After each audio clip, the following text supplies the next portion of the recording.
warahmatullahi wabarakatuh.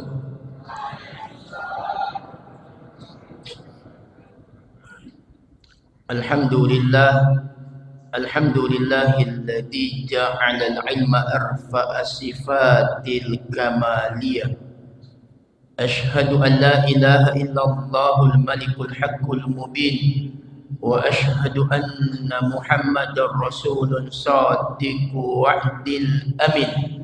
Allahumma salli ala sayyidina wa habibina wa syafi'ina wa qurrati a'yunina wa maulana Muhammad wa ala alihi wa ashabihi wa ahli baitihi al-kiram ila yaumil qiyamah, amma ba'd. Bapak Ibu jamaah tarawih yang dimuliakan Allah Subhanahu wa taala. Pertama, memuji Allah dengan ucapan kalimatun thayyibah, alhamdulillahi rabbil alamin. Bersalawat kita kepada baginda Rasul dengan ucapan Allahumma sholli wa sallim wa barik alaihi. Bapak Ibu jamaah tarawih yang dimuliakan Allah Subhanahu wa taala. Setiap ibadah yang kemudian kita kerjakan, Allah memberikan apresiasi, Allah memberikan kebahagiaan. Entah itu kebahagiaan yang kita rasakan di dunia, apatah lagi kelak kebahagiaan yang Allah siapkan di akhirat dalam surganya. Semisal salat yang kita kerjakan jamaah yang dimuliakan Allah, ternyata dalam Al-Quran Allah telah memberikan, Allah telah menjelaskan kepada kita bahwa manfaat daripada salat yang kita kerjakan. Di dalam surah Quraisy Allah sampaikan, "Falyabudu rabb hadzal bait alladzi at'amahum min ju' wa amanahum min khauf." Selama engkau menyembah dengan sebaik-baik persembahan, selama solatmu benar menghadap kiblat al-ittiba' bi Rasulillah, mengikut kepada Rasulullah sallallahu alaihi wasallam, maka daripada solat yang kita kerjakan, persembahan kita kepada Allah akan menghasilkan dua kemuliaan yang kita rasakan di dunia. Yang pertama, alladzi at'amahum min ju', engkau tidak akan pernah merasakan kelaparan. Yang kedua, wa amanahum, ini anak-anakku semua, wa amanahum min khauf. Jadi catat baik-baik nama aku di M Al-Ghazali. Kalau salah tulis kita angkat tanda tangan lah, atau kalau kepanjangan tulis saja Al-Ghazali.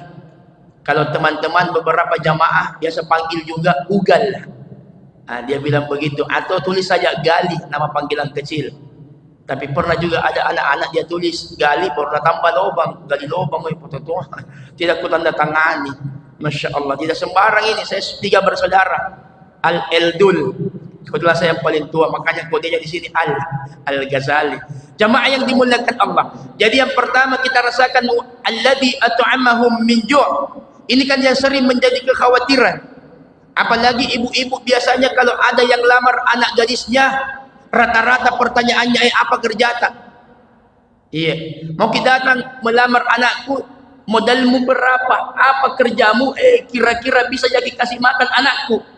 Pertanyaan seperti ini seolah-olah mengecilkan Allah Subhanahu wa taala, seolah-olah merendahkan ketinggian Allah. Padahal pertanyaan yang benar, salat yakinah.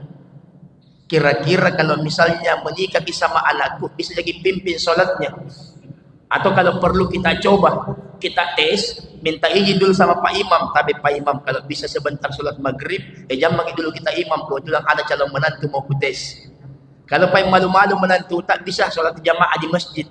Cuma pesan sama penantu, kalau memimpin sholat di depan mertua, jangan lalu ambil surah Al-Kafirun. Khawatir bisa masuk, tak bisa keluar. Bahkan pernah ada jamaah bertanya, mu'allaf, dia bilang begini, Pak Ustaz, saya itu hafalanku 2 je. Kalau bukan kul apa namanya Al-Kafirun, kul a'udzu birabbin nas. Jadi itu aku balik-balik kalau saya imam. Jadi bagaimana itu kasus Pak Ustaz, kalau saya imam di depan istri, di depan anak, saya ambil Al-Kafirun tidak mau habis. Saya bilang begini saja, kalau capek maki, punna poso maki, ruku saja. Allahu Akbar. Jadi pertanyaan seperti ini, apa namakan anakku, bagaimana nanti makanannya? Jangan. Allah telah menjamin, Allah telah menggaransi selama persembahanmu, solatmu, ibadahmu benar, maka yang Allah berikan kepadamu alladzi at'amahum min ju'. Nabi bilang, ustaz, itu suamiku, dia kuat sekali makan. Baru-baru aku rasa sudah mau masak 1 liter, jam 10, jam 11 masak lagi. Saya bilang, bagaimana tidak kuat makan suami kita? Kalau lauknya kita kasih ikan kering, ditambah raca-raca taipah. Biar saya kalau begitu tidak mau berhenti makan, bagaimana Pak? Nabi bilang, aku sengaja aku kasih ikan kering karena selalu minta daging. Kenapa memang kalau minta daging? Nabi bilang, khawatir Kak Ustaz, jangan sampai naik tensinya. Jangan sampai naik darahnya. Saya bilang tidak masalah di itu ibu. Biar tiap hari makan daging suami tak, insya Allah tidak naik di darahnya. Justru yang bikin naik darahnya suami tak kalau tiap hari makan tempe. Bayangkan kalau Senin tempe, Selasa tempe, Rabu, Kamis, Jumat, Sabtu saling tempe-tempe mamuk. Nabi bilang tidak ada yang lain naik darahnya. Allahu Akbar. Jemaah yang dimuliakan Allah Subhanahu wa taala. Lalu kemudian yang kedua, manfaat yang engkau dapatkan kata Allah ketika solatmu baik.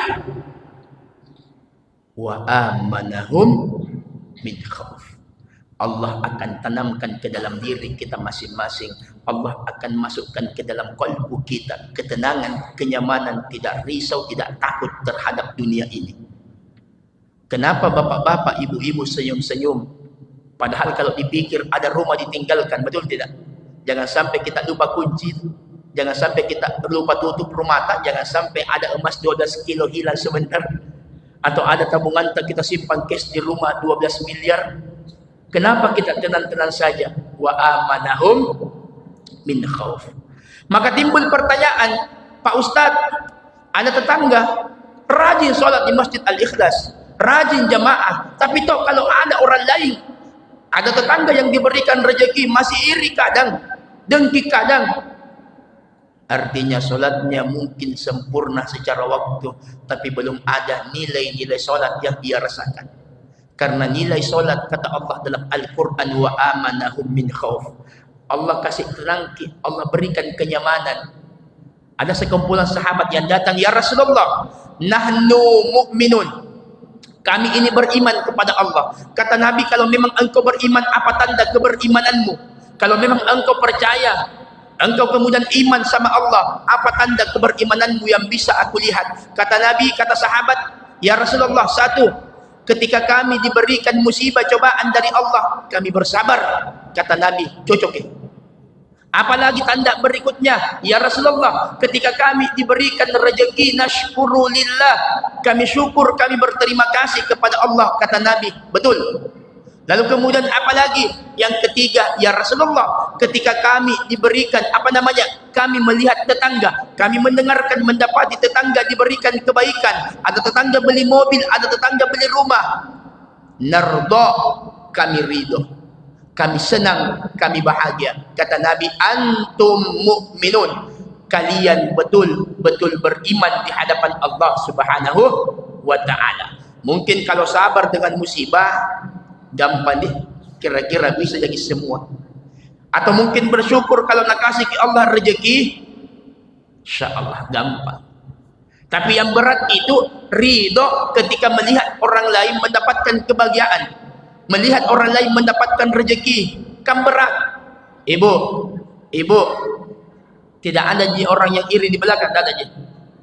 Tidak ada jadi. Oh ibu, tidur ke kapan? Tidak ada je, alhamdulillah. Tidak ada mau mengaku.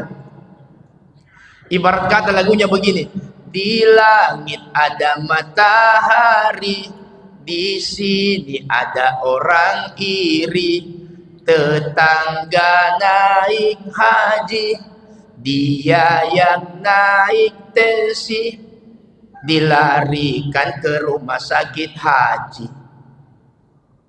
Tanda keberimanan seseorang, engkau ridho. Ibarat kata dengan bahasa sederhana Allah sampaikan, ketika engkau ridho dengan pemberianku kepada orang lain, maka tunggu, mudah kalau bagi Allah.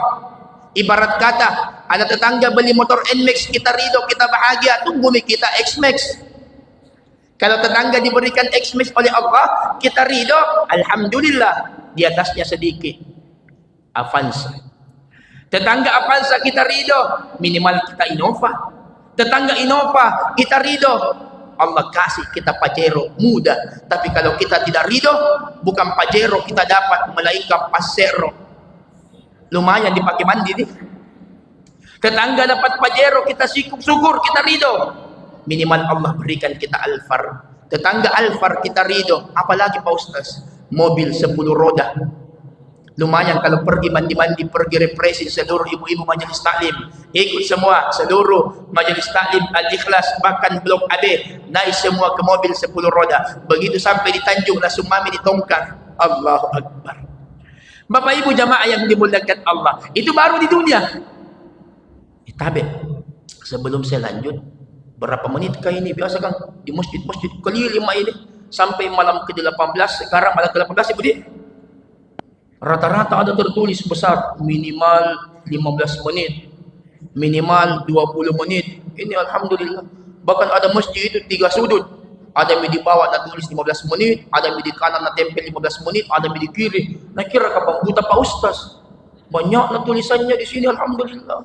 Tidak dibatasi. Atau kita mami kapan mengerti di ustaznya. Maka pakai aturan saya, kalau 3 orang di kuliah menguap, kututup ceramahku.